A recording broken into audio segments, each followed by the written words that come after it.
भैया ई भिंडी केना दे छथिन? लिया ने कनिया 60 रुपये किलो दे छियै। और ई करैला केना दे छथिन? लिया करैला 40 रुपये दे दे छियै अहाँ के।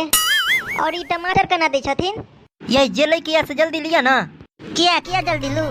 सुनो हमरा कतौ जबाक छै, अहाँ के जेलै किया से जल्दी लिया। जल्दी जल्दी के चक्कर में अहाँ से बियाह करके एगो गलती त करिए बैठल छी हम। आप की चाहे छी अहाँ जल्दी जल्दी में हम सब्जियो सोरल पाकल उठा लू?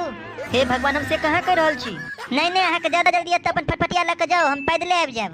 जइया जइया अहाँ हमरा संगे आबै छी फटफटिया ल के, अहाँ के हर हमेशा जल्दीए रहिए। नहीं तो ओ दिन मधुबनी गेल छलौ साड़ी ले ले, तो नहीं तो जल्दी करू जल्दी में हम फटला एकटा साड़ी ल लेलौ। अहाँ फटलाबे साड़ी ल लेलौ त हमर गलती? नहीं नहीं हमर गलती है। ये अहाँ के ओ दिन सबटा साड़ी निकाल निकाल के देखे नहीं छला, तो ओ दिन देखाल नहीं जे फाटल साड़ी है। हाँ हाँ अहाँ के तो हर हमेशा हड़बड़ी रहते है। जइया जइया अहाँ के साथ में हम आबै छी, कुछ न कुछ उल्टा पुल्टा लियाइए जइया ले ले छी। हाँ तो कल से अहाँ आब अकेले तो? हाँ हाँ कल से हम अकेले आब जाब, हमरा नहीं बैठ के आबै के अहाँ की फटफटिया पर। ये कनिया सुनै छी, अब हिनका की भ गेलैन? कहलो अहाँ सबके झगड़ा खत्म भ गेल तो सब्जी ल लिया आराम से। की आराम से सब्जी लेब? देखे छथिन हर हमेशा कपारे पर खड़ा रहैया।